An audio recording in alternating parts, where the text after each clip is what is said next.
Welcome, Raz, KASS, to Champagne and Conversations. How are you? I'm great. Thanks for having me, Valencia.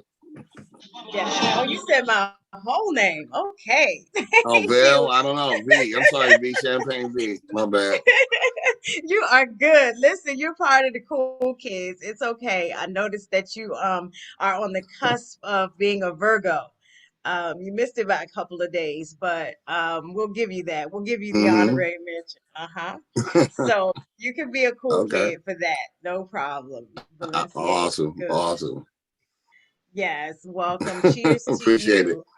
hmm Ladies and gentlemen, we have Cheers. Raz Kaz with us, the legend, LA's lyricist, the finest. It has been amazing preparing for this conversation, so we hope that you enjoy what we have to share. Raz, congratulations on your latest project. We did feature it on the Champagne and V page, and Nice. that is with our fam, Master Ace, which we really, really love our Master Ace. So that's a cool, cool thing to do. I clipped it because I noticed that you mentioned the Super Bowl in the lyrics or your bars. And I Uh-huh. thought, how crazy is that? Because Super Bowl is coming up, right? So Yeah, Super coming so to LA. it's coming up, absolutely. So I wanted to find out from you, how is it? What do you think about it? Because Dr. Dre and Eminem will Right. be doing the halftime show. Don't know if you looked at this as a correlation or not, but again, I just posted the fact that you were speaking of the Super Bowl. So I just wanted to dive in a little bit about how you and Eminem connected. Oh, uh, during that area, that time period, the I'd say like in the mid to late '90s. hmm A lot of people that didn't have record deals, like there wasn't social media, there wasn't Right. the internet. So you had to do shows and you would come across other people that were talented. So, 50 Cent, we all knew each other, the Commons, but Common was probably already out, but, the Eminems and the 50 Cents and the uh, uh, Mad Skills, whatever, VA. It was all kind of MCs all over the place. So Yeah. you might get booked and looked up and have a show, and then you would meet these people that were Right. dope too, at the radio or at the show, or, so I'd known him in advance. I already knew Eminem and Royce 5'9" from and Proof and all of them. I knew them from having to do it, do shows in Detroit. And, and then, already putting out music. It was local, but it was dope. So by the time Dre ever even heard of Eminem, I already knew him. We were, we all were social. We were homeboys. Everybody believed in each other. So it was, I got my opportunity earlier than M did, and Royce and all of them. But Right. still super dope. There's a lot of people like that. Yeah. And that was late 90s actually, right? Like By 90. then, late '90s. Yeah. We probably heard of M around like '96. Yes. Okay. Yeah, we probably already knew him, and then by the time Dre would hear him around like '99 or something like that. But I already, yeah. The In '98 when Dre brought Eminem out to start recording, it was the end of '98, early '99. He was in town. I had a show because my album released around my birthday, and he was outside. September, your birthday. Yes. I noticed a Yeah, lot of your September. albums released in September, right? Yeah, it's just a weird pattern I'm trying to break. It's always kind of weird. I don't It's know. Yeah, okay. It's we got the to switch Virgo that up. babies. It's But all yeah, right. it does. Yeah, yeah, I know, but I want, I'm working for different results. I want, so I got to try some different dates. But Okay. yeah, nah, he was actually there. He came to my release party, and he which is what MCs always do. We're Right. like, yo, if you rhyme, if you freestyle, at the end of the show, can I hop on? So yeah, I definitely distinctly remember that as a pleasant memory. It was like, he was like, yo, Dre got me out here. I was like, well, you deserve it. Da, da, da, da. He was like, yo, can I, if you freestyle, if you rhyme at the end, can I rhyme? I was like, of course. And sure enough, we had the open set. And I gave him the mic, and Exhibit tried to rough him up. He thought he was like a sound man. He didn't even know. So yeah, now like, nah, this is my homeboy. He raps. It's him. And then him got on and killed it. So yeah, it's always I'm just a firm believer that who am I? And I feel like the world would be a better place if we did this. Is people are too reactive about who's popular instead of looking at what people's skill set are. And so, Hey. I always say I can't take from you. I can't take from you what God or the universe or your parents gave you. Like the skill set, let me celebrate it with you, whether or not Sure. you superstar or not. I'm gonna show you the love because I respect what you do, not because somebody made you famous for it. If you're good at what you do, I want to celebrate that and show you your respect. So I've always tried to do that with any artist that I come across, because it was shown to me when I was up and coming, and when I didn't have a studio or nothing, and I just me and my friends just trying to say stupid raps. It took somebody treating me with some dignity and some respect for me to get a chance. And a lot of times we don't give people a chance because they're not on already. And it's kind of, it's kind of backwards. How can you get on if nobody gives you a chance to get on? If you, To get you on. understand what I'm saying? Right, Yeah. absolutely. Well, one, let me back up and say that's the reason why we have you here. Champagne and Conversations wanted to give you your roses for being the MC Thank that you you. have been, decade after decade. The projects that you have put out, I spent quite a good amount of time listening to, and anyone knows that I love music, that I really went into your catalog. So I think that is an extremely dope Thank you. projects that you've had, giving you your roses for all that you have done for Thank the you. culture. And pardon the pun, because that is one of the titles of your new project, right? Relating All to the right. culture. Yeah, uh, yeah. so, Mm-hmm. yeah, so we do appreciate all that you've done. And I mean, I am so fascinated at the fact that I am a hip hop head.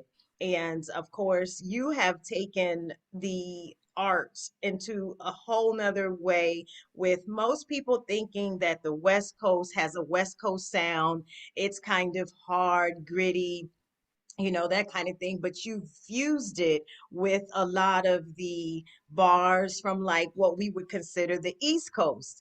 You're So right. it's like, it was that dope mixture that if you like East Coast, you'll like this. If you like West Coast, you'll like this. You'll still like the same track, right? Because you had a little Mm-hmm. mixture of both there. So, going back just a moment so that we don't forget the producer, Dr. Dre, and your second album, which was Mm-hmm. Assassination. I'm sorry. Let me Mm-hmm. make certain I put that extra syllable in there. And so how was it working with Dr. Dre? Oh man, it was every time has always been a blessing. He's a brilliant dude. Right. I was just talking to David Banner literally like before we got on the phone, and Oh, was that David I holding was us saying the up? same. No, it wasn't that. I had we were talking about doing some other It's stuff, okay. But but that explains it. That's okay. He gets no, a I know. pass. I just didn't know. I honestly, it's my fault because I was thinking Pacific Standard It is Time cool. because We I'm here in got you LA, here. and so I messed up. But no, I was just saying, like, he's not only a producer, he's an executive producer. And that's something I'm kind of stepping into myself. But Dr. Dre has been an executive producer for a long time. He's more like a Quincy Sure. Jones. where he Sure. could see the whole vision of the whole record. And so Right. that's one of the biggest things I picked up from watching him working, with him. I always say that I watch people. He had, I don't know if I don't know if he still says this, but he would say, throw it against the wall. If it sticks, it sticks. So that was never a bad idea conceptually. It could be a bad idea when you do it and execute it, but he was always willing to kind of give everything a shot. And I kind of respect that, because it's not about your ego. It really should be about how we make the record the best it can be with the resources we have, with the No talent, the doubt. singer, the rapper, the tap dancer. And I would watch him just, always want the best for the record, which is very commendable. A lot of people are very, some people are really like, they're trying to be business people. So they want all the publishing. So they want to try to do everything themselves, or they take credit for things they didn't do because they want to own the record. A lot of that happens in this business where they steal from people, steal their talent. They just, they try to take credit for things they didn't. I think with Dre is, watching him, I watched him like the cleaning lady. She said, she's like, I think I can do it. And he's like, well, all right, give it a shot. That's some real shit. Like, I don't know if I would have said that. I'd be like, lady, the cleaning lady, and what are you even doing listening to it? Like, you could have, there was a lot of ways that could have went wrong, but I really do. I remember, us scratching our head for whatever particular song, and, all these great minds, but we couldn't figure it out. And, and then, she spoke on it while she was cleaning up. It was probably, 3 a.m. She's cleaning up. We probably shouldn't, it's just it was a late night, and he gave her a shot. And I respect that. And I learned from that, everybody, because what if she would have killed it and she was Mariah Carey and she killed that shit? Then he would have gave her that chance to Right. fucking change her life. Unfortunately, she was not Mariah Carey, and it wasn't good, but He tried. at least he gave her a shot. Yes. He Yes, gave he her a did. shot, and that's one that a lot of people would do based on status. A lot of people would have said, well, what's your status? You're not with us. Why are you talking? You only do that. So it was really, Right. I respected that he really walked it and talked it. He gave that lady a shot. And, I try to do that as I created, try to, throw it against the wall. If it sticks, it sticks. If it don't, it don't. At least we tried, and at least we know it doesn't work. But, let's do what's best for the record. Yeah. Yeah, So that's what I that's learned. dope. That's dope. And look, hopefully we hear Ghetto Fabulous potentially in the NFT world with you, or on Yeah. the I think it's a game now that Dr. Dre just came out with, Grand Theft Auto 2, I think it is. Yeah. Um, GTA. It's like a part of the pack. Actually, shouts out to Slink Johnson. He's one of the main characters. He's always in the GTA games. It's his birthday coming up. okay. He's got a party out here. So yeah, it shouts out. Yeah. I don't think I made it on to the game yet, but my goal is I want a voiceover on there anyway. I want to do some We're talking. gonna speak that now. I So want to be a character. there you go. Yeah, I'm There you speaking it go. out. Well, you heard it first on Champagne and Conversations. The next we'll see KASS as a character, right? Fuck yeah. Absolutely. So now, with the vast amount of projects that you've had, this may be a stretch because I always seem as if it's like putting the kids against one another. But what would be your favorite project? I don't have one. I don't like you I said. know it's They're all hard. children. Yeah. Yeah. They all. For me, literally at its best, when I'm doing my best work, um, each song is a time capsule of my feelings at that Nice. particular time. Um, Okay. it doesn't always happen like that way. Sometimes I'm just kind of like, oh, I'm just writing, popping some shit, whatever. It's a cool beat. So not everything has like super deep meaning, but especially at least with an overall album, there's a theme and there's a feeling, and so they're like time capsules of how I was feeling at that Like that. time.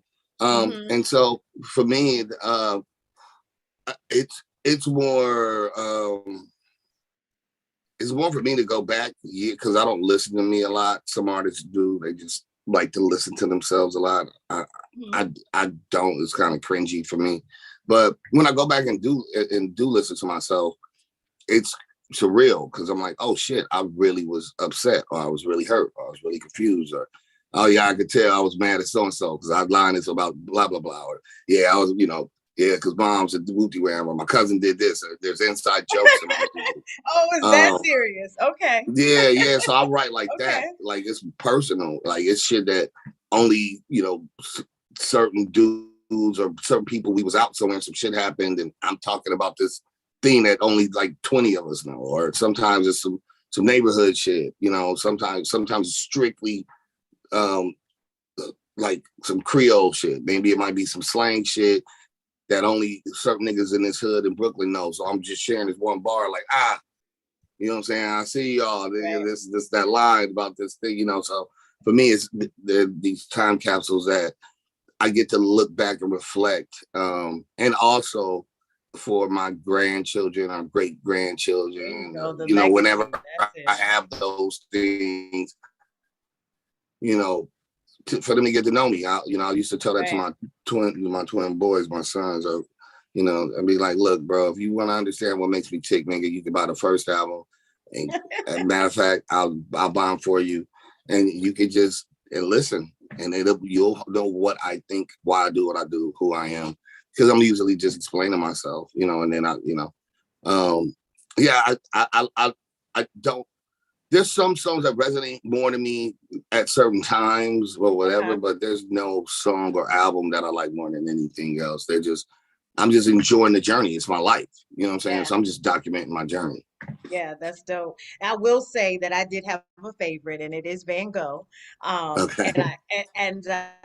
it was a lot of vibe there. I mean, I had favorite songs throughout your projects, but that was kind of one that I felt myself like Mm-hmm.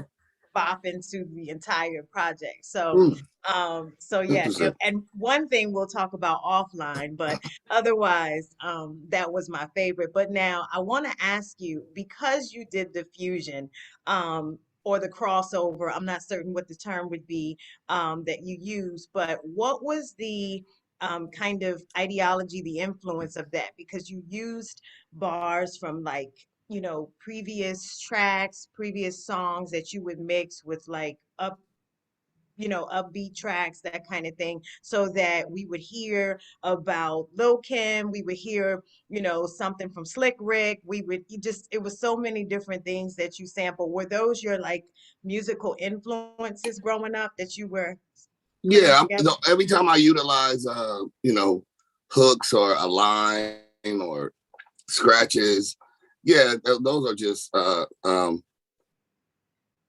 yeah, recognizing the greats and people that influenced me, that resonated with me, or somebody might say something that's just like, it just resonates, like, oh, that's how I feel, Yeah. and so I want to, it, not that they need my shine, but I like to, I am the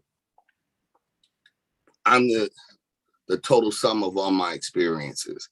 So in Nice. my I music, like I'm that. explaining that, yeah. I, So I like that. yeah, And and who so were yeah, your I like to. influences growing up?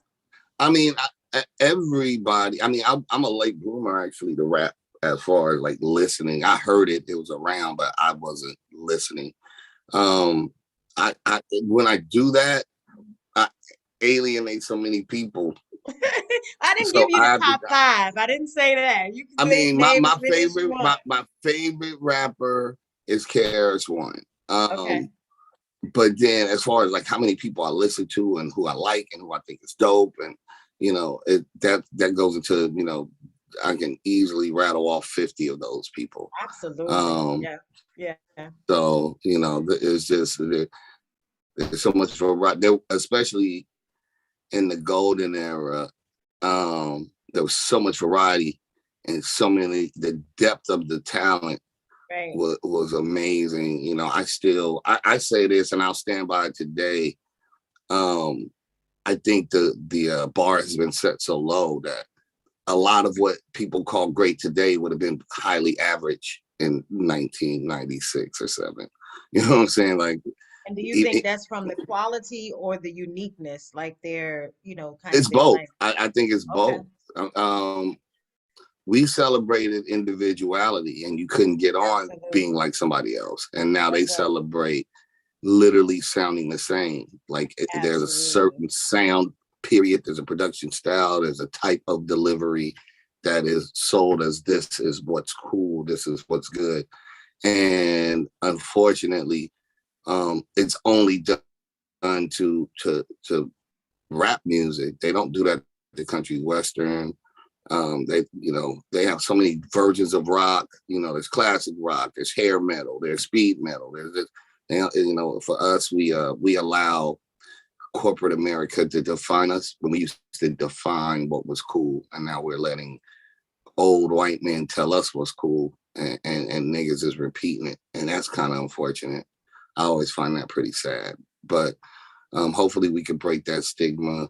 Um, uh, Yeah, we're definitely breaking it because the one thing that I think is great is that you all, and I don't know if you like the word OG or you just like the season or the vets in the game, but you're bringing back or bringing out new music with that sound that well, gives we never people, went anywhere. I okay, mean, see, don't we get never me. went anywhere. So like the bringing out. I'm not. For me, I don't use the term OG because I'm from LA, and that implies being on some Okay. gangster Oh, music. right, right, right. Okay. I'm not a. So. And then half the time, when a young dude's calling you OG, he was just trying to call you an old dude. So Yeah, I don't right, really, right. I don't really ascribe to that. Yeah. For me personally, I'm definitely, I'm a vet. I've done this, but I feel, I feel like every, we all should be growing. So I'm just what I am now. So I'm as new as I am today. And uh, for me, and to the person that never heard me, I'm just today. I'm current. Okay. Um, I'm I'm still real relevant. I like that. well, my mama loves me, so yeah, definitely. That's it. I think a lot of our definitions and our philosophies of music got passed down from executives and these old, no disrespect, but they're just these old white men that don't even like the culture or the music, and then they make these terms hot, relevant. What would be marketable, and when did it's letting the fox tell the chickens where to play. It's just not smart, and we didn't do that. It, well, we didn't do it initially, and we invented rock and roll, we invented jazz, and every time we've done that, we've surrendered our culture, and then it gets stolen, and they remix it. So then we invented rock and roll, and then they stole it, and next thing you know, by the time I'm a kid and I see some rock and roll, it's a dude biting the head off a bat. I don't want no parts of it, and then they saying, uh, uh, Elvis invented it, and then jazz, they showing movies, the movie, you know, Kenny G invented jazz. You understand what I'm saying? Like we got to stop doing that. Stop parroting. No, they had the movie La La Land and like white, like they invented jazz and dance. Like, and we got to stop. We do not benefit in any way repeating stupid things that people that don't love us tell us about our culture. I And like that. so I refuse to you know play by these rules.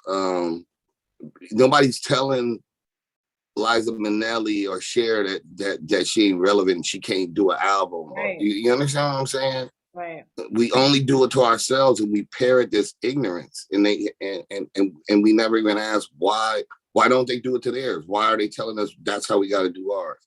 Like we got to stop with that. Part of my music Yeah, is documenting that fight. That's part of why I make what I make. I never went anywhere. I may not get on MTV. Does that mean I'm not as good as so and so? I may not get to do the Super Bowl, but does that mean I'm not as good as so and so? No, it's not true. So it's time to fight a different fight and stop evaluating yourself through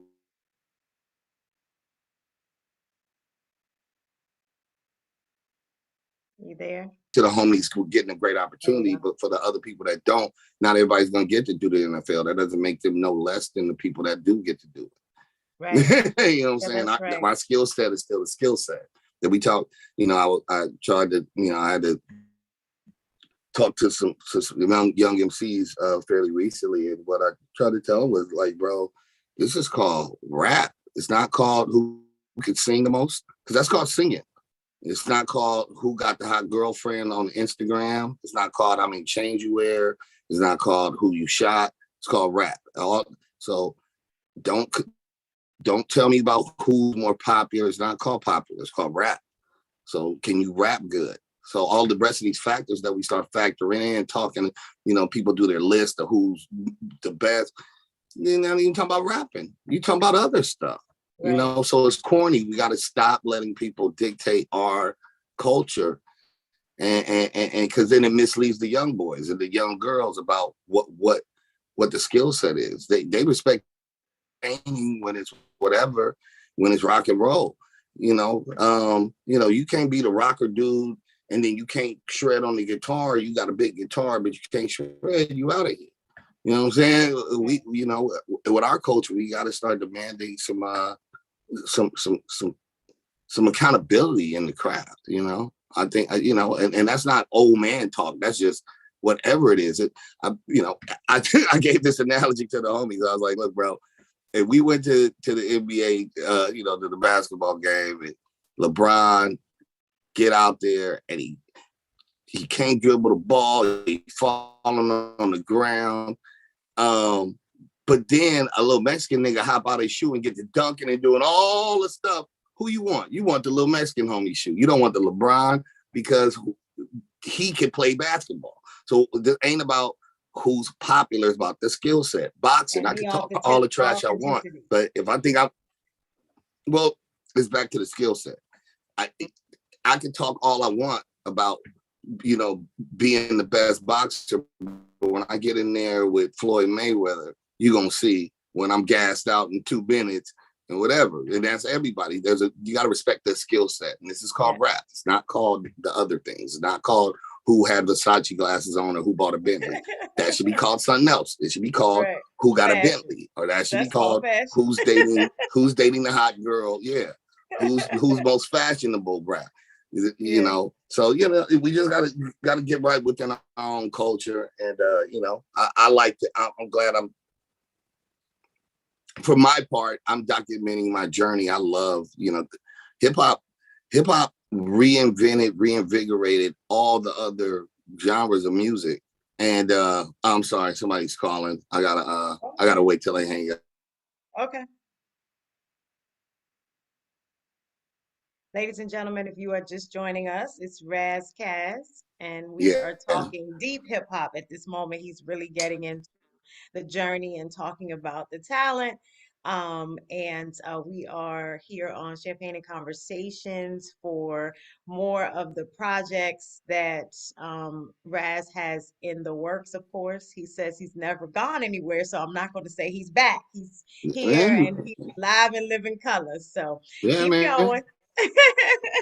Keep going. Yeah, that's that. I mean, that's the gist of it. Yeah. No, that's the gist of it. It's just we we shouldn't we have. I just feel the need to fight for the culture. This culture I was saying invigorated and gave life to rock, to R&B. It is the biggest forming the biggest selling genre of music in the world, and has consistently been so. And we just got to stop turning our back on it. Again, we lost rock and roll and jazz the same way, and country western. We made that music, and now they'll put a Confederate sign up and tell you're not wanted at that thing. It's like this could easily happen with rap, and when we treat it, with such disdain, and tell our vets and the people that, like to, a lot of us, we gotta stop disrespecting the people that made a foundation for us. So, a lot of, the younger cats always admonish them to, like, whatever you like, don't you want to investigate it and understand how it became what it was? If you like car racing, you do the research. If you like fashion, you look at who was the dope fashion people before you came onto the fashion scene. You know, rap is the one where people are now encouraged to say, I don't care about nobody in the past. It's just me right now today. And that's stupid. It's just a bad way to look at stuff. It's like you waking up in the morning and telling your parents and your grandparents, fuck you, I don't care. That's Right. whack. Right. Like, And fuck that you. is Yeah, I'm indeed. on now. I'm on fuck my grandmother. Fuck my grand. Like all they struggling on me shit, my G. For you to get here, like that's crazy. Right. Sounds dumb. So they gave us all these jobs, all this fashion, all these execs, all this business, billions of dollars revenue, and to some degree went to the people that created it, gave us a foundation. Like don't talk shit about them. Tell somebody they old or they ain't relevant. That's whack.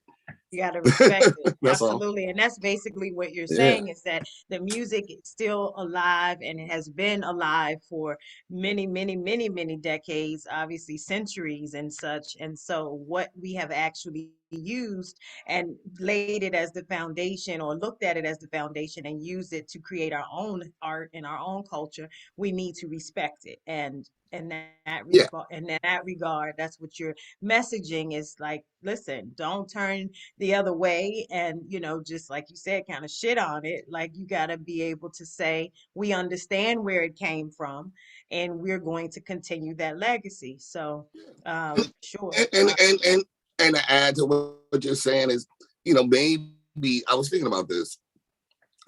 Again, we keep being defined by people that don't want to understand us and probably have a different agenda. So, a jazz, there's all kinds of jazz. You know what I'm saying? There's bebop, and you understand what I'm saying? There's big band, there's all this stuff. So I have decided I am declaring my genre of hip hop. Mine is 1990s to now. It's called contempt pop. So I do contempt pop. I've always done Okay. contempt pop. So we got to It's use that adult. hashtag It's contempt pop. a yeah, adult contemporary hip hop. I think the Rick Contempt Rosses pop. and Okay. certain people do hip hop. Yeah, it's just adult contemporary hip hop. Like, it's still the 90s sound. I think Jay-Z does, Nas does contempt pop. Some of the newer stuff is a little more sing mode and a little, with the trap beats. And it could be its own genre. It's still under the umbrella, but this is kind of closer to the purest form.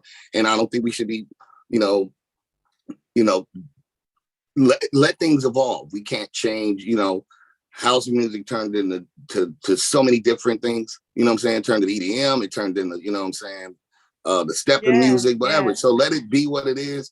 Trap music can be what it is, but we should have our genres within Hip this hop. rap thing. It's evolved, So for me, I'm doing contempt pop. I do adult contemporary hip hop. And There even when we I was younger, go. that's what I was doing. That 90s, Yeah. my sound is still gonna it still evolves. It's not gonna sound exactly like it did in 1996 or 2000, but it's that zone. I'm in that zone. Grown Wow, and that's sexy hip hop. You know what I'm saying? I don't do a whole hey. bunch of That's what we're dances about. Hey. and yeah, Yes. And you do have yeah. a few That's what I songs call it. like that. It's grown and sexy hip hop. That's Yeah, it. That's yeah. that's it. Hot Game is one of those. Well, in the Van Gogh project, because In the past, that's the yeah, one I yeah. really Mm-hmm. like. Yeah, Hot Game is that. Oh, great. But talk to us about your relationship with Jay-Z, because you all have a very early relationship as well, right? Oh yeah, well yeah. I haven't seen Jay in quite a while now. He is out there being a billionaire, but no, Party Records. Jay was my label mate, so his first album, Reasonable Doubt, was a Party Records album, and so yeah, and then Jay left Party, and then I was brought in around 90. I stayed with Jay around like early 98. So I just stayed. The idea was for me to become Rockefeller kind of West. So I was, young upstart. I stayed there for that summer. So like 2-3 months. And yeah, man, I just got to observe, his execution. He's always been a stand-up dude with me. You know what I'm saying? every time I see him, it's been a couple of years, but just a cool dude. I actually we all worked in a studio called Henchman Studios, which is owned by or was owned by Jimmy Henchman and his brother Mario. So Uncle Mario. So shouts out to Jimmy and Uncle Mario. His nephew was in our age bracket. So his nephew is still like, we're really close. And then one of the groups that rapped that Jay had signed, they were called The Rangers. So Dark Half and Wise P. So that song, If I Die, Don't Cry, my nigga, get high, my nigga, say word to Wise, my nigga, that's Wise. So, I ended up coming out with a couple of really good friends, from that. Shit, it's crazy because that was 20 something years ago now. But yeah, man, I ended up with some brothers that ended up being some of my best friends. I always had a very interesting, it was always interesting watching Jay because, again, there's all these, I would say, grades. Jay's older than me. So the Ice Cubes and all them, they're in a different grade than me. They had already had records out and had done this and done that. Snoop, they're from a different grade to me. Tupac and Biggie, they're from a different grade. My grade probably would have included, the people like Exhibit, even Corrupt is he's from a different grade than us, him and Daz. Mine is more like Kweli, Mos Def. Pharoah Monch is kind of in our grade, but not really. Him and Common and even Andre and them, they had already come out 1 or 2, 3 years before us. They had some kind of an album or something. They had already been in this experience, twisting them. But it was great to be able to watch, from an early point how he moved. Jay was a very Jay's, and I can't just give it to him. What they did, what Rockefeller, all three of them, Dame Dash, and I forgot the other brother's name, but they just executed brilliant, and a lot of, they've been often imitated, rarely duplicated. Like they pulled off, how to become, how to get to the B, what I'm saying? Let alone a couple million, they got to the billions, and to the billion. And everybody's not going to be able to pull it off, but just to be able to kind of watch it is very interesting. Like, also just watching, with Eminem, it's just like, oh shit, like, okay, it can happen. I watch people go from, that dream and, recognizing greatness in each other, but just watching like, yo, they're executing this shit, flawlessly. And, Jay's is definitely different than Eminem's. Everybody's journey, every artist's journey is going to be different. That's why you can't use somebody else's blueprint to try to be successful. You can implement some of the things that may work. Yeah. Pun was not intended. But yeah, like, even with Jay, like, I remember we had the company Party Records had a wrapped van, like an 18 van. It was just it wasn't a minivan, it was a van, like a pedophile looking van. And it was wrapped and it said Party Records. And basically they would, it did look like a pedophile, in retrospect. Because it was, it was just for them to move merch and stuff and vinyl and go set up, and it had speakers or whatever and they could play and promote, but It wasn't like luxury hot. It was a van, it was utility purposes thing, and it was wrapped with the Party Records thing, and it might, it may have whatever artist was coming out that week or that month, and have whoever, Ice Cube, all over it, and Snoop Dogg all over it next week and whatever. But this one time there was an award show or something, and I just remember that they went to pick up Jay-Z, and he was like, I can't get in that. I'm not getting into that. And they're like, yeah, this is the promo, this is, and he was trying to explain to I'm them not getting that, that promo van. yeah, well, he understood his vision and his marketing. And what he Yeah. told him was, my brand is I'm Jay-Z, I'm fly, I'm the hustler. I'm not getting out of that van that destroys the Jay-Z fly, image. And they didn't get it. And this is early on, Hmm. and they, basically, I remember the exec, because he said it to me afterwards. Like, I happened to be in the office, like, yeah, Jay-Z thinks it's too good to get in a promo van, and I'm younger, so Uh-huh. for me, I mean, and I had my own car, whatever, but I wouldn't care. At that time, I wouldn't have cared, but in retrospect, Jay-Z was totally right. He's saying, this is my brand. This doesn't make sense for me. And they Yeah. fought him on it. And he ended up renting his own car, getting a luxury car, da da da da da.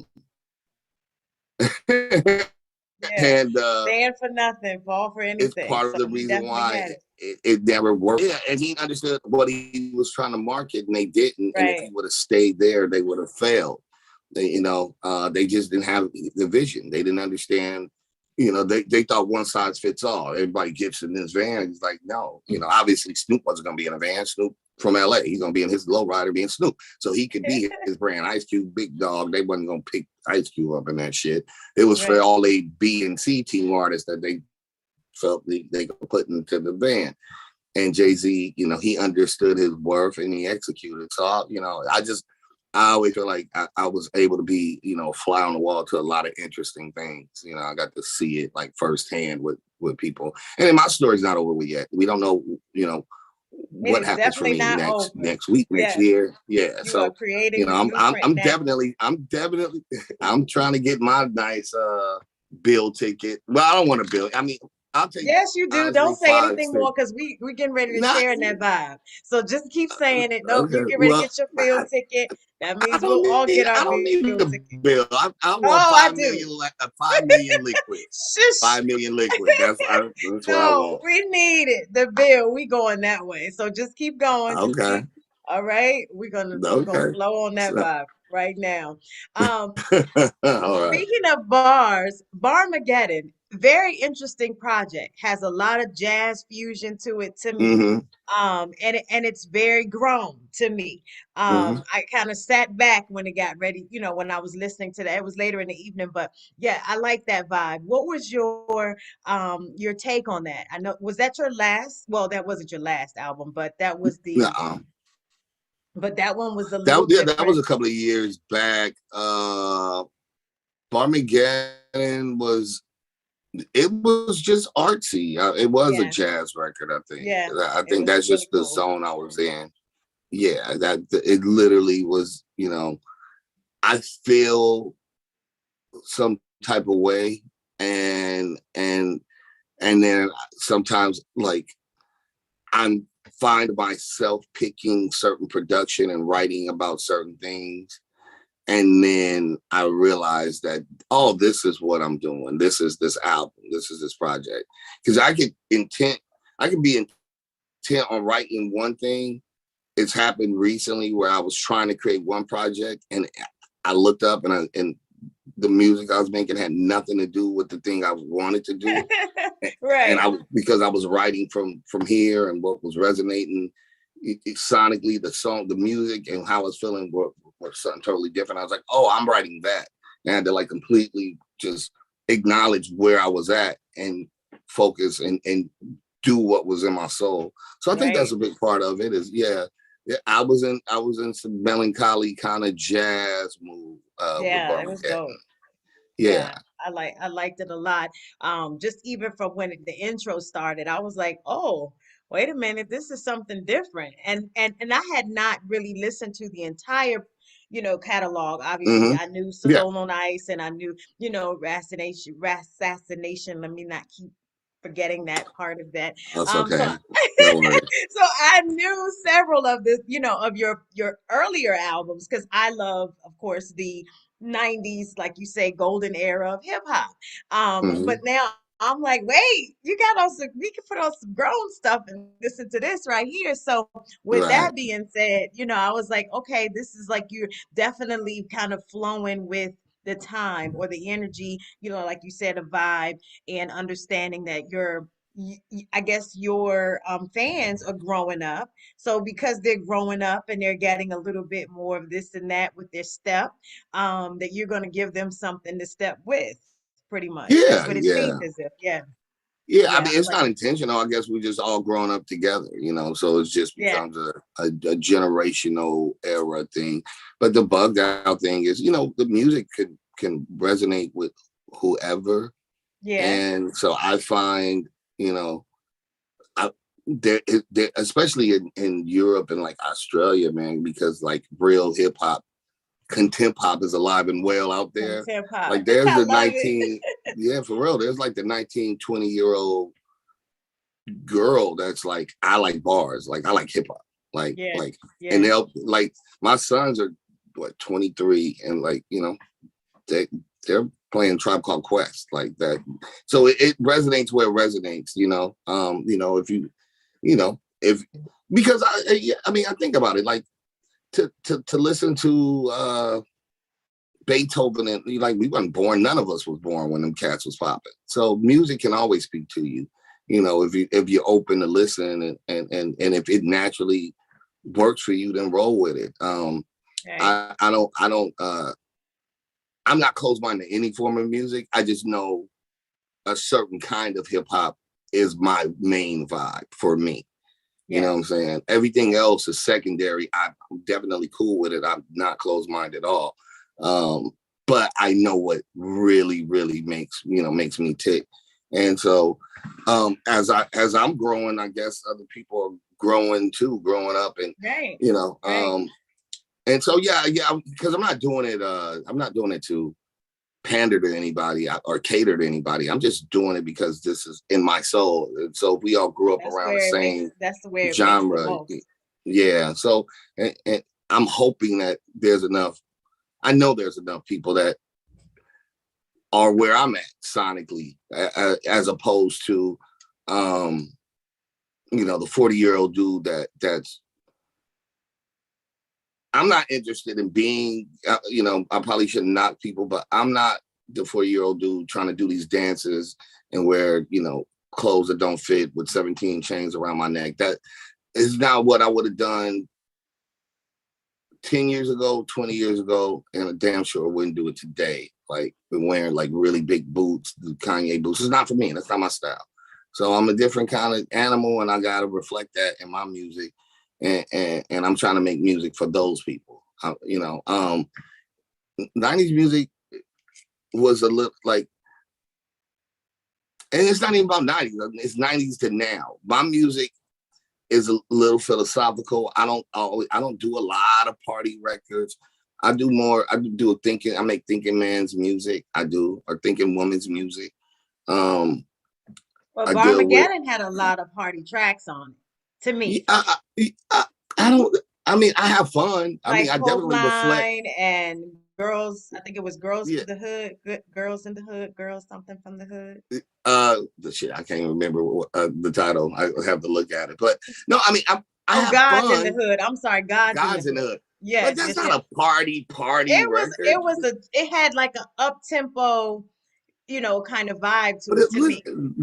if God's in the hood is not, doesn't even sound like a party.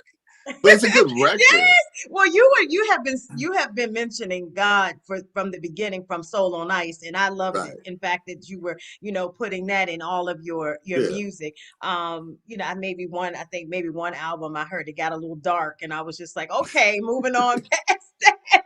I'm not gonna stay here, but yeah, I mean, Hey it was man, it is, definitely that one. And that's Get Your okay. Money Right. That was a up tempo Oh one. yeah. Get Your Money Yeah. Right. Yeah, Yeah, yeah. yeah. I mean, I'm always reflecting on all my experiences, but which one got dark? What, the blasphemy record probably scared you? Absolutely. I was just that whole album, I was like, okay, I don't know what's going on here. This isn't the same person.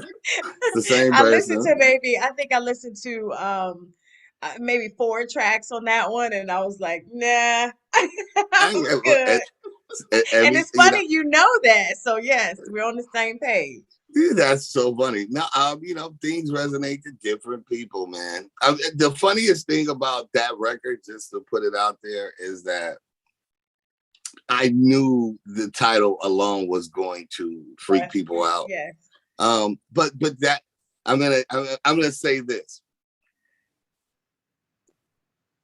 if you only look at the titles, which I got the exact reaction that we wanted to, is that you didn't listen to it. You I heard it, but you did. didn't listen to And it. it was No, like, it I'm gonna tell sounded you like why. Because literally, surgery and it sounded like something was going on. I was like, you heard it, but you didn't listen to it. Like there's a song called "How to Kill God," and so immediately that title, people go freak out, right? mm-hmm. Yes. I And think I had and stepped away at that point. I was like, all what right, is that? yeah. I mean, it's the basically the first song on the project. Um, but that means I made you feel some type of way Yeah, made me with feel some type of words. way. So you already were on your defensive. You didn't listen to the song because the song had, first of all, it's not like a how-to. I'm not saying like, this is how you kill God, you shoot in the air and kill the angel. No, I'm not. So with the song, what the song really is about is, I say, excuse me, I'm basically saying we are God's children. We are made in the image and likeness of God. And so when you go hurt somebody, when you are your isms, your sexism, when you go mispay, you underpay women, you rape a woman, you beat somebody, you steal from somebody, your racism, you're killing God's creations. You're killing God. You're hurting God. You go kick a puppy. That's how you kill God. You go pollute and pour shit out and go fuck up the plants for no good reason. Yeah. Digging in oil and fuck the water up and all the fish die. That's killing God because God made all of us. We're God's creation. So you obviously, which is funny, but I got the response that I know we knew going in that was going to be the response, but that was a test to see if people listened or heard.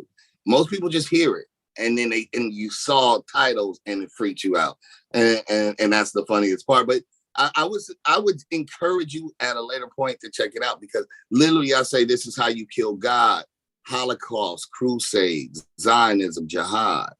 And then there's some. Now that you've clarified it, yes, because I had literally put it on and just stepped away so I could right. just hear the lyrics. But you're right, I wasn't like into it because I was just like, oh, this is different, and so I just kind of Yeah, skipped that from that was. one to the next to the next. So yeah, you're right.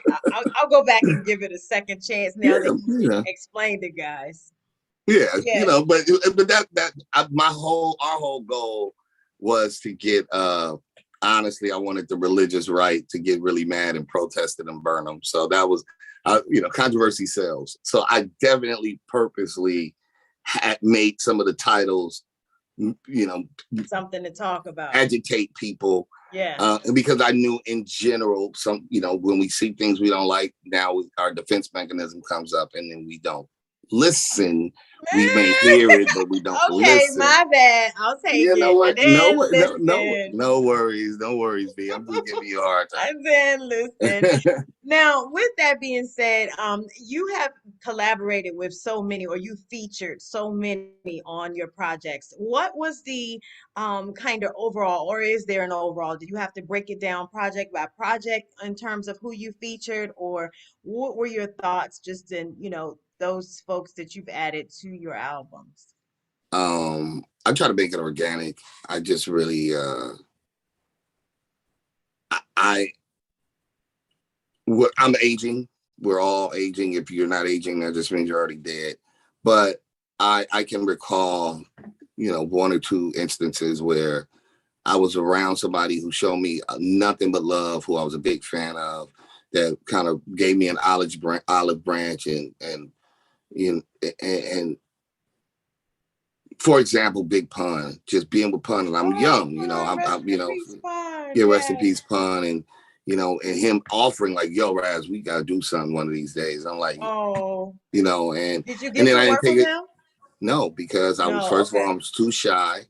and it was too surreal. And I'm just like, damn, man, he's so cool, man. And I'm a fan. I'm buying this man's records, and now this man is saying that I'm talented enough. He saw me. Right.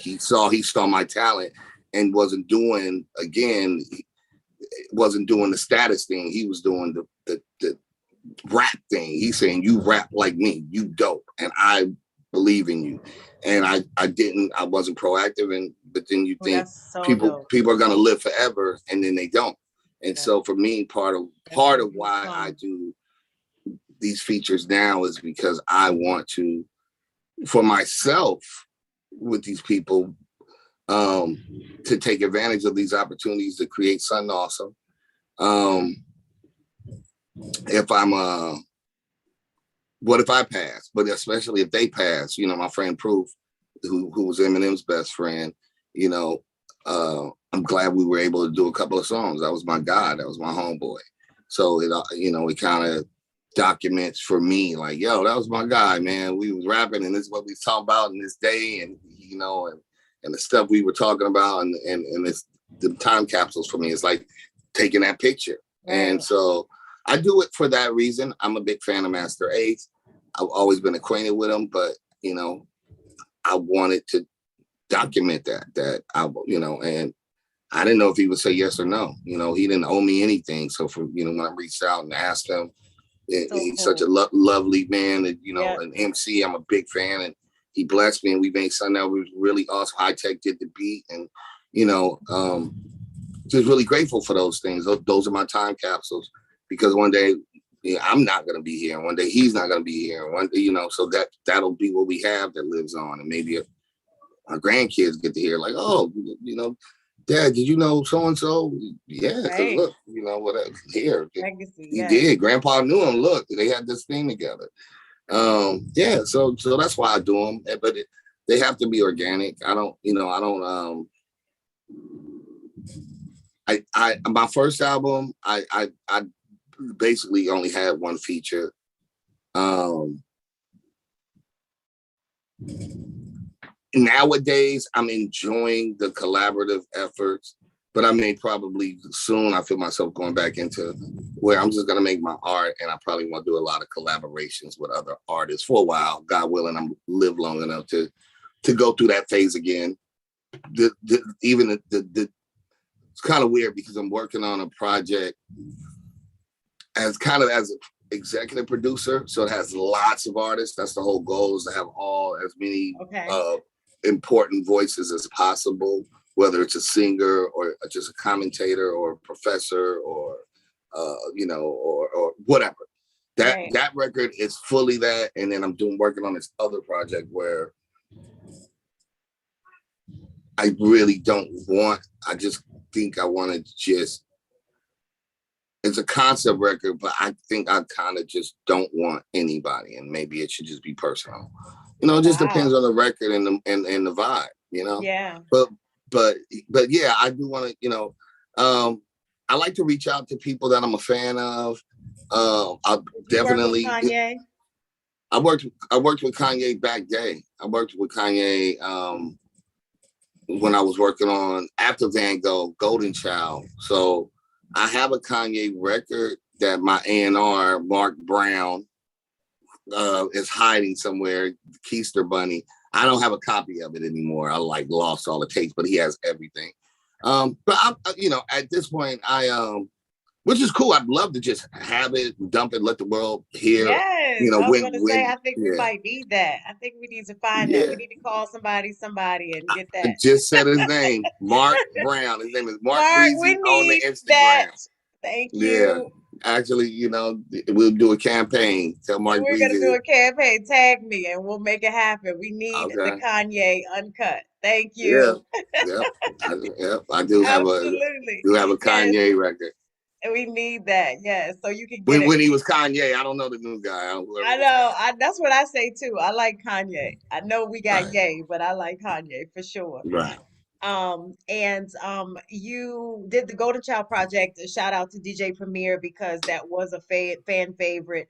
Mm-hmm. with that particular project. And it's funny because Golden Child was different for me. I think I had just come out of Barmageddon after that, so I was just like, I was just kind of like, okay. But I saw that it was a very popular, um, Yeah.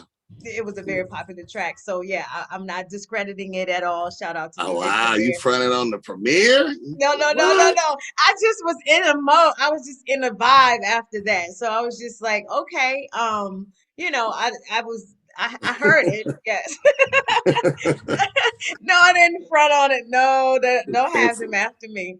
But Yeah, you don't want Primo disappointed. no, no, Yeah, no. nah, But nah. I Shouts out. did like it. Hmm. Yeah, nah. Shouts to him, and uh, that was something I, as a West Coast lyricist, as a lyricist, period. We all,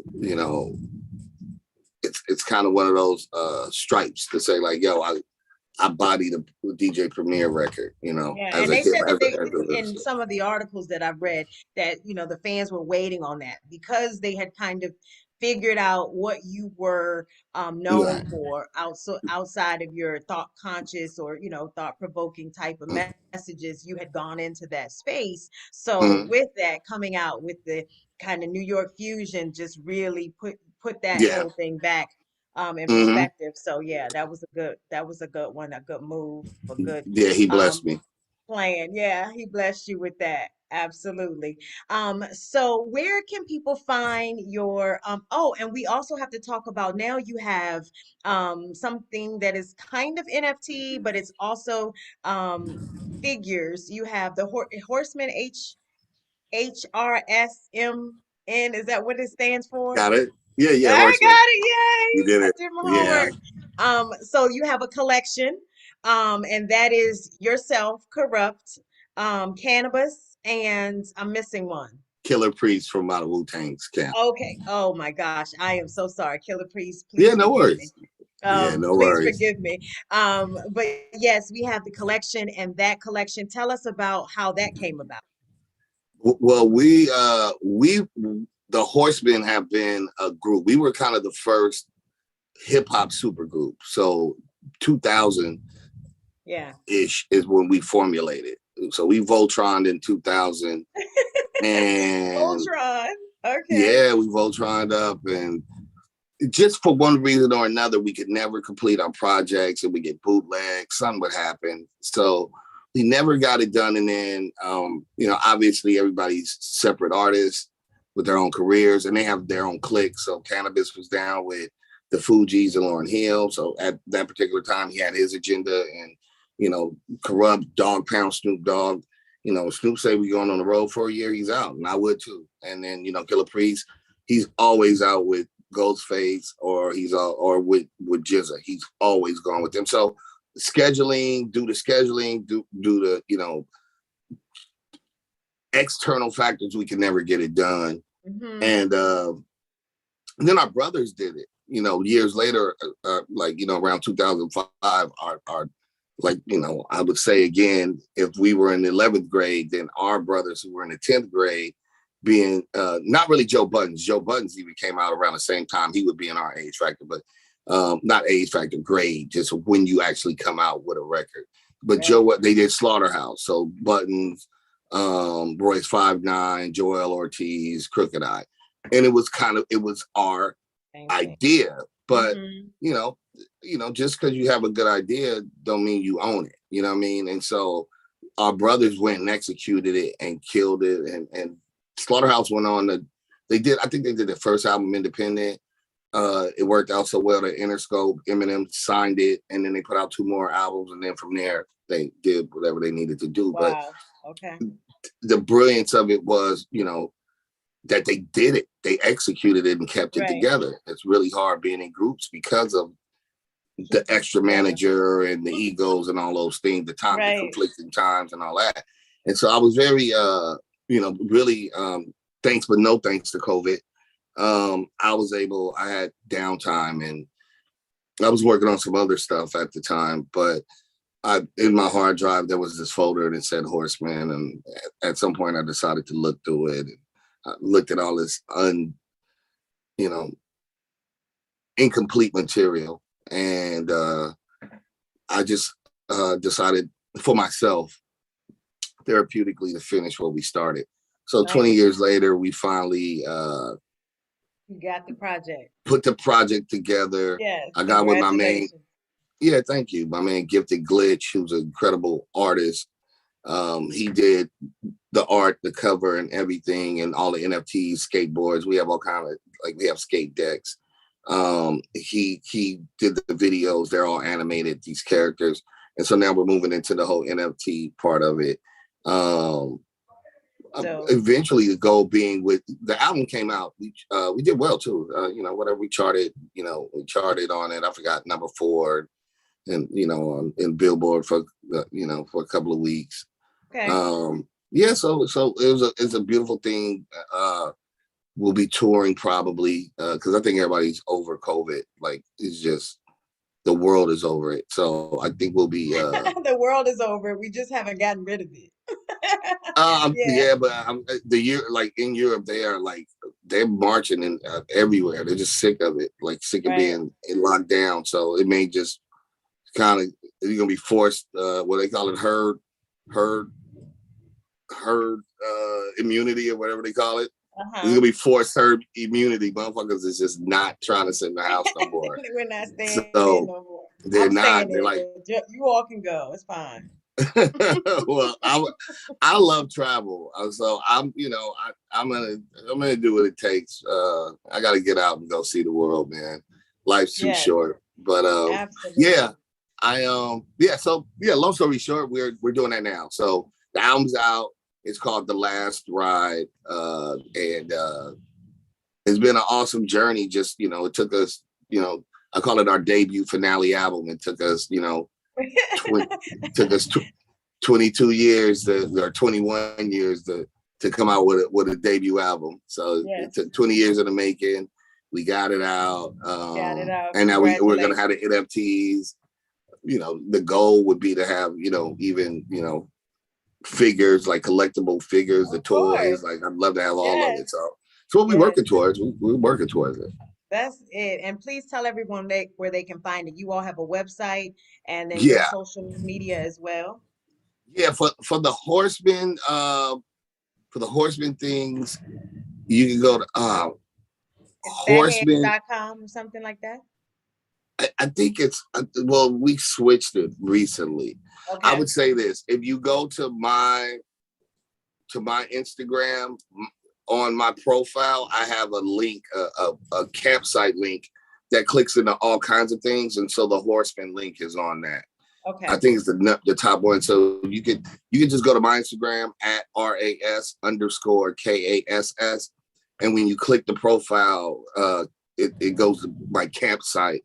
And yeah, and then you can click to the horseman directly. So sorry for all the extra work, but I just don't know the new site Well, then offhand. they can follow you while they're there. So that worked out fine. Yeah, yeah, Awesome. Ladies and gentlemen, we have spent a full hour with Raz Cass. I am so, so, so thankful that we were able to share this conversation with you all, Raz. We do wish you all the much success. We will continue to follow your projects, continue to wish you well with what you have going on, support what you're doing. And of course, we're going to keep in touch because we're headed for the billionaires, right?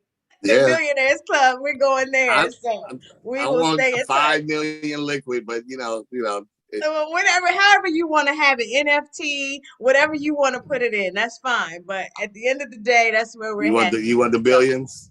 Okay, we're going there. Absolutely. well, let's do Yes, it. Virgo power. Or you a Libra, but it's okay. We'll give you the honorary. Libra. Ladies and gentlemen, we have had Raz Kaz with us. Thank you so, so much for joining us. Hang with us just a minute. We'll take you out.